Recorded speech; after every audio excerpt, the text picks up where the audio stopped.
Has Ryan Poles waited too long to add any sort of talent around Justin Fields? We talk about that next on the Unbearable Sports Podcast.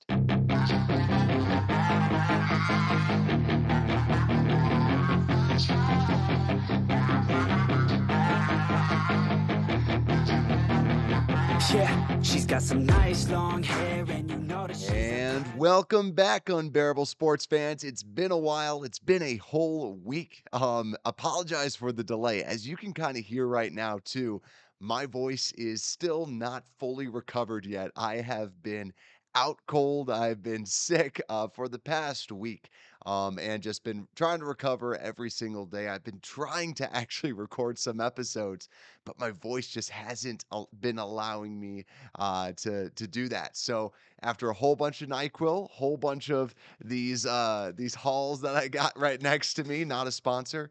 Um, but I'm feeling a little better, but still not sounding the best. But I definitely want to go through some of this Bears news because, guys, it's been too long. Make sure to leave a like, subscribe down below so that when we're back to full health, you'll make sure to get all the notifications out there. But let's go through the main topic. So, is Ryan Poles waiting way too long to be adding some extra help at wide receiver, offensive line, whatever it might be?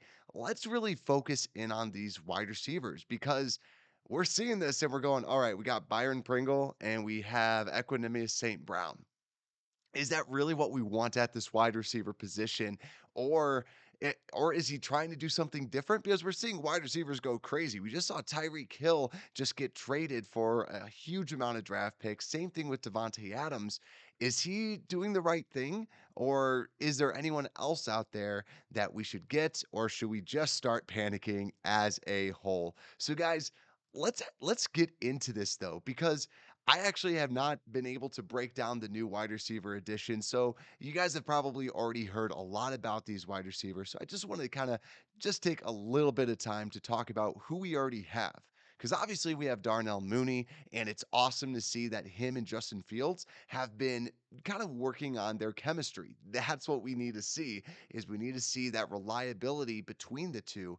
And it seems like they're actually trying to kind of get that thing going. So you love to see it. They're always working hard. And Darnell is a guy that's always working. And same thing with Justin Fields. And that's just wonderful to see rather than is Andy Dalton our starting quarterback like we had last year. So it seems like he's going to be the number one. Whether you think he's a number one or not, as of right now, it really looks like the Bears are looking at going into next season with him being the number one wide receiver. We'll talk about some potential guys we could maybe get, but it looks like as of right now, he is that number one guy. But then we did add Byron Pringle to a 1 year, $4 million up to $6 million in incentives. Now, this guy I really like. He's a slot receiver, so 61% of his snaps were in the slot, but then the rest more out of that outside position. So it's not like he's an exclusive slot guy, so he has that positional versatility. Now, what I like too is Darnell Mooney also played about 50% of his snaps at the slot position and 50% outside. But last year, we really didn't have a slot receiver because we always had Anthony Miller, who was that designated guy. But last year, not so much because Allen Robinson kind of did a little bit, and Marquise Goodwin was more of an outside receiver. So maybe he plays a little bit less at that slot position with Darnell Mooney, but then Byron Pringle plays primarily that slot guy. But what I really like about Byron Pringle is obviously he has the speed that we all know that he has at Kansas City. So we bring over that speed, but also he's a very productive person. Yes, Patrick Mahomes is a phenomenal quarterback, but Mahomes had a 98.5 passer rating. His passer rating when targeting Byron Pringle, 134. So 134 to 98.5. It shows just how reliable of a target he has been. Because if you can just get him the ball, he has that big play ability to then take it long. But he really hasn't had his opportunity to kind of go and be a true starter in this Kansas City offense. When you had Tyreek Hill and Travis Kelsey, it's hard to get in the mix there. But also, he's a taller slot receiver. Whenever you think of slot receivers, I always think of tiny guys.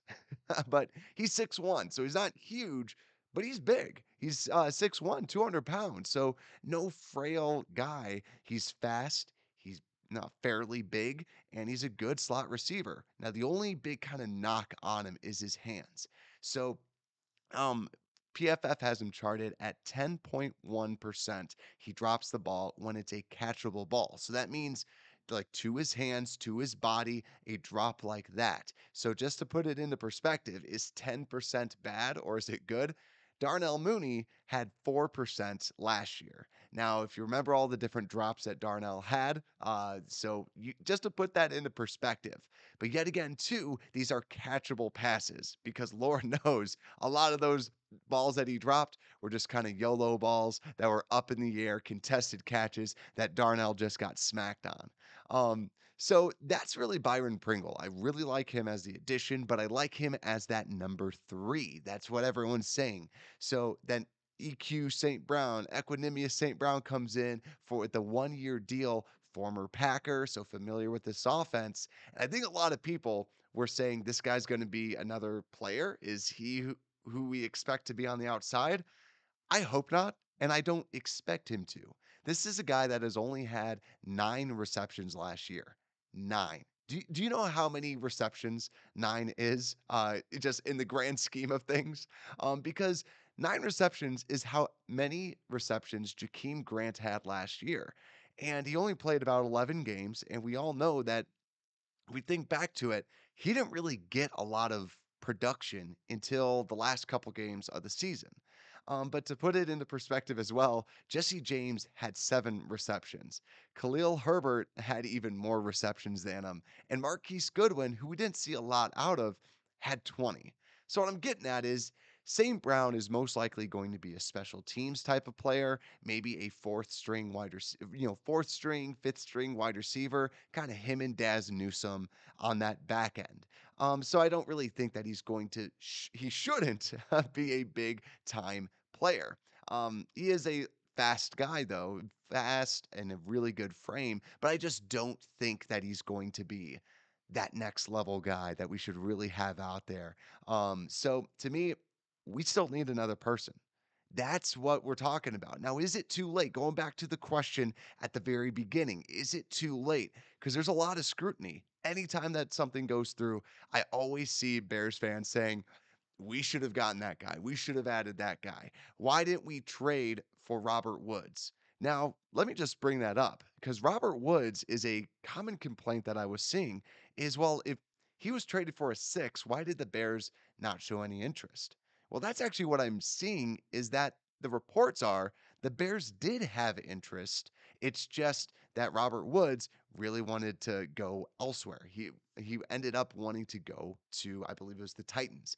Um, so because of that, you're not getting a deal for him. But also he had a big contract, so that's usually what you're seeing with Amari Cooper, with Woods. You're seeing the big contracts go with them. So because of that, they're being traded for a very small pick. But really, is there anybody else that we could potentially get? Maybe somebody out on the trade market. Now, there is one person that I really want us to keep in mind. There's some rumors that are out there, and this guy to me would be the dream. Not saying absolutely have to, but if all of a sudden I saw it come across my timeline, I'd be happy. And that's DK Metcalf, the wide receiver out of the Seahawks. Now, there's been a lot of speculation with DK after the Russell Wilson trade, saying, hey, maybe he's the next to go. Maybe they're just trying to clean house. So this looks like the match made in heaven. The Bears, we are seeing what Ryan Poles likes. He likes young and fast people. Who's young and fast? DK Metcalf. DK Metcalf is also a Chicago Bears fan. Also, he excels at the deep ball. That's his biggest thing. That's why a lot of people said that when he went to the Seattle Seahawks, that was a match made in heaven. He's a deep ball guy, he's a straight line speed guy, and that's his big calling card. So why not have him at the Seahawks, and why not bring him over to the Bears and have Justin Fields, a great deep ball thrower who loved doing that with Garrett Wilson and Chris Olave. So why not bring him in? Now the big question is that he's on a rookie deal. So it's his last year of his rookie deal. So are you really going to be able to get him for a 6 rounder like you saw some of those wide receivers for? Probably not. You're probably going to see him go for more of a haul like Tyreek Hill, and also more so like a Devontae Adams. So maybe it's a 2 and a 3. Um, I kind of saw that's what the Jets were kind of offering up, but ultimately they didn't go with the Jets for the Tyreek Hill deal. So maybe it's a 2 and a 3. Maybe that's what we want to do. Tell me what you think. Would he be worth let's just say, a second and a third? Or would you say, let's take our chances with the draft? Let's not trade for him? Because if you trade for him, you're going to have to re-sign him because, like I said, last year of his rookie deal. The benefit of that is that after you re-sign him, you got to push some of that money into this year to just kind of stretch out however much money you're paying him. So if that makes sense. But let's actually go into, besides trading, because we can hypothetical trades all over the place, and just kind of make up storylines. Because DK Metcalf, to me, I haven't heard anything that they've outright been trying to ship him. It's more so speculation from the fans and the media that this guy could be available, because are they just trying to get rid of people?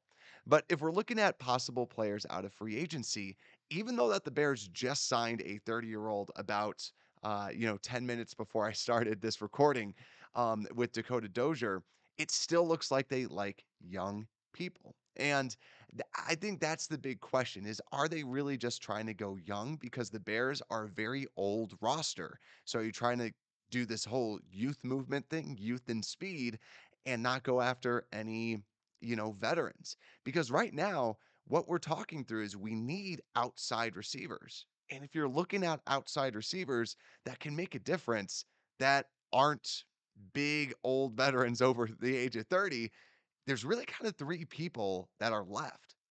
There's really Will Fuller, but I've heard nothing on the Will Fuller front to the Chicago Bears. I've heard nothing at all. Then there's Marquez Valdes-Scantling from the Packers. We already have heard that the Bears have been interested in Valdes-Scantling, but also someone who I feel like no one's really talking about, and that's Sammy Watkins.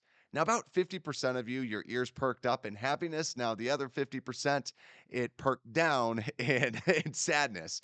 But I want to just hear me out with Sammy Watkins. He's not a number one wide receiver. He definitely is not.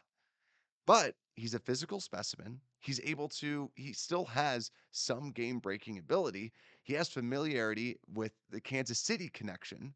He's also only 28 years old, which is hard to believe. And maybe you just get him for a 1 year deal. He's probably going to be very cost effective.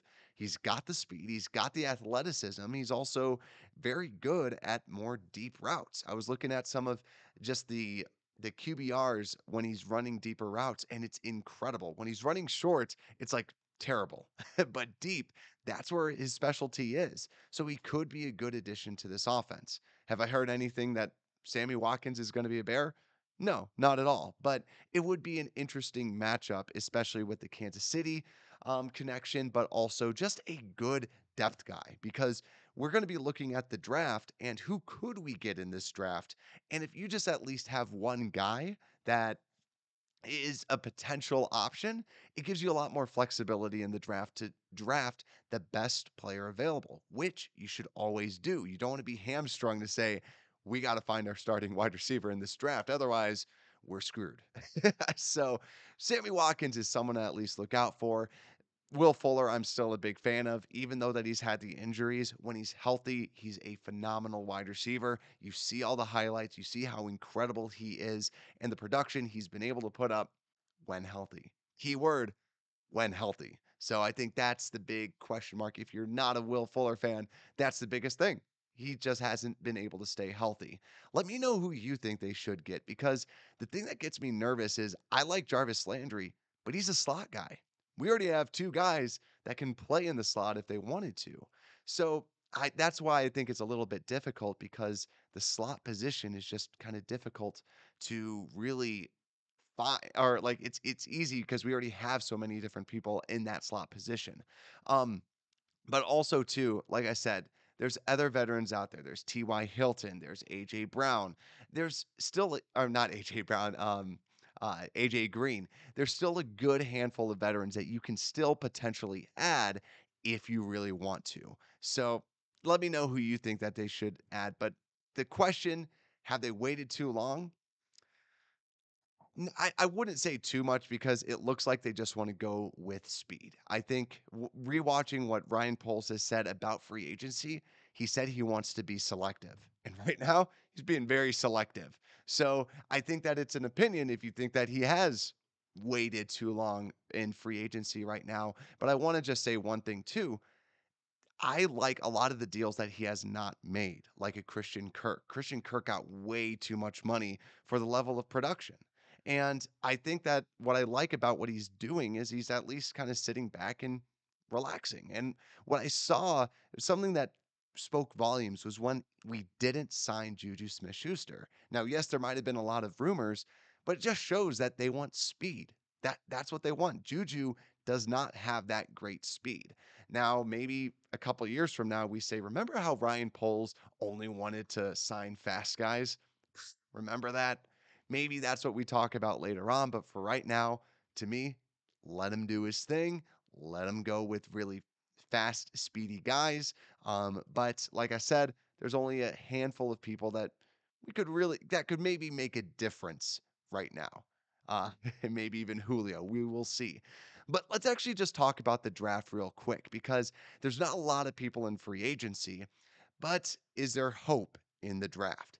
Now, something that I like about just the draft in general is that from a draft perspective, if you're drafting a wide receiver, you can at least kind of hide them a little bit. So if you draft someone and they're not fully ready, you don't have to throw them and thrust them into the starting lineup.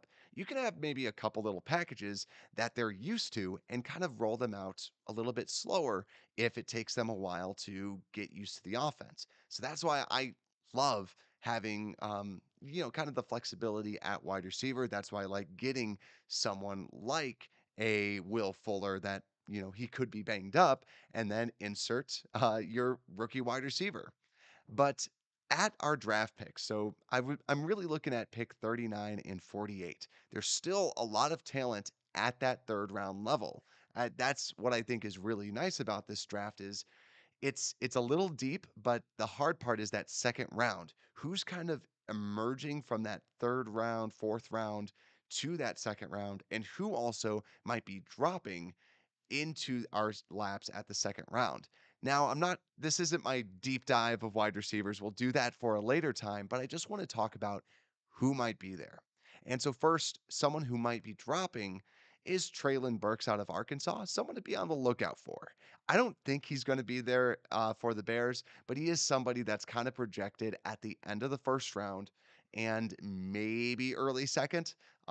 Depending on how early I think honestly, how early the quarterbacks go, that could be a big wild card for who gets dropped. It could be some of those wide receivers like a Traelyn Burks. He's tall, he's got a decent amount of burst. But the big question is that the type of receiver that Ryan Poles wants to kind of bring in. He's a sucker for speed, and Burks has speed, but not amazing speed. Another person that could be dropping into our laps there is Johan Dotson out of Penn State. He's a shifty guy, but he's more of a slot receiver. Even though that he played a lot on that outside, a lot of experts are saying he's probably going to be more of a slot. That's where a Burks would be awesome, but a Johan Dotson might be a little bit more difficult because, you know, how do you kind of shift some of those wide receivers around? You almost want to have a more true outside receiver rather than a slot guy. So, but also a couple other people just to be on the lookout for. Someone who could really be there. This seems to be the common mock draft pick, and that is George Pickens out of Georgia. He's a wide receiver that is a big guy that about 3 years ago, he was easily a number one wide receiver. Everyone's saying he's the guy. He's going to be the best wide receiver. Just wait 3 years. Then the next year, all of a sudden, his production dipped and he just didn't look like the same wide receiver. So, okay, well, what about last year? Last year, he got injured. And the good part is now he's healthy. He was able to participate in the combine, ran a 4.47. That's what you want to see out of somebody who's coming back from an injury. Now the big question is he's a taller guy. He's kind of a Kenny Galladay type of a build, but is that what the Bears want out of wide receiver? That's my biggest question. And some of you might be shaking your head, but that's the way that we need to think about this. Do we think this is a Poles or a Getsy guy? It doesn't matter how much we love him. It matters how much they love them. And right now, they like speed. So maybe they want to get someone like that. I could make the case that, hey, look at Getsy, look at the Green Bay offense. They had a guy that was tall, decently fast, that was really more of a route runner named Devontae Adams that was on the Packers. Not saying George Pickens is Devontae Adams, but Devontae Adams was more of a possession route runner type of a guy, kind of like a George Pickens. So to me, there's maybe some hope that he could be somebody that at pick 39, maybe even pick 48, if you really feel if you really feel a little like you want to go crazy, that could be someone that the Bears can be looking at. Another person too is Skye Moore out of Western Michigan, but yet again, another slot guy, shifty, playmaker, everything that's awesome. But he's projected best in the slot. So, yet again, someone that maybe we should get. But we also have to talk about Christian Watson and Jalen Tolbert. So Christian Watson, we've talked about him before on the show, North Dakota State type of a prospect, just athletic freak, very fast, just an absolute freak of nature athletically. So why is he waiting till a second? It's because he's got 16 drops out of 120 catchable passes. He's got a bad case of the drops, but also it's really like he's got to learn how to play wide receiver. He really hasn't, they don't throw it a lot at North Dakota State, so he hasn't really unlocked his potential yet. So that's the big reason is you're kind of taking a flyer on this guy who's an athletic monster. And can you teach him the position of wide receiver? Can you make him a better route runner, just wide receiver as a whole? And that's why Christian Watson is so difficult to project. I've seen some spots where he's going in the like third, late third, in the second, even sometimes in the first because of his athleticism and people saying, I can teach him how to play wide receiver. I can teach him how to be the next Tyreek Hill. I want him on my team. So he's just someone to at least be on the lookout. And Jalen Tolbert is another guy out of South Alabama. He looks to be more of that third round type of range, maybe like early third, that just is a good outside speedy guy that we can have yet again on the outside. David Bell from Purdue, the slow guy, he's dropping. I don't think that the Bears would draft him because of his slowness. But guys, this is what I'm talking about with the wide receivers. Should we be panicking? That's the question. And to me, when you're looking at the draft and who's available, we only really covered the second rounders. We're going to have an entire episode talking about every wide receiver in great depth, some stats. You're not going to want to miss that show. But there's a lot of really, really good wide receivers. That's what's happening now in the NFL. And that's what a lot of people are saying. That's why you can trade a Tyreek Hill. That's why you can trade a Devontae Adams. Because if you have those picks, you're seeing a lot of these wide receivers hit because they're so talented, they're so fast, they have to learn NFL offenses, and it's not just, hey, just run a fly route or run a slant route. That's it. They're running a true route tree. So that's why I think, honestly, if we're not signing somebody, there's good enough people in the draft that you can take a flyer on someone. It's risky if you don't have a starter in place, but there's a lot of people that you could potentially get in that second round that can be a starter that day one. So to me, honestly, if the Bears were to pick up like a Sammy Watkins, a Will Fuller, I'd be more than happy because if Will Fuller goes down, insert your third round wide receiver that you drafted.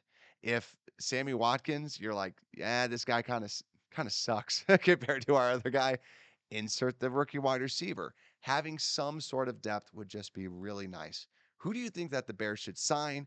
Who do you guys want to see the Bears draft? Let me know down in the comments because there's so many different people that the Bears can be adding.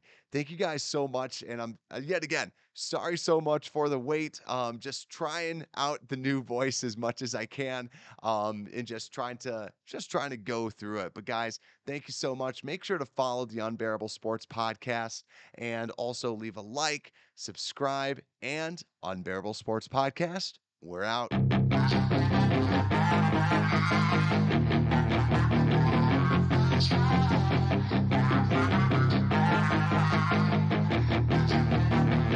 Yeah, she's got some nice long hair, and you know that she's a bad chick. Thank you for listening to this Belly Up Sports Podcast Network product. Some said we go belly up, so we made it our name, and we're still here.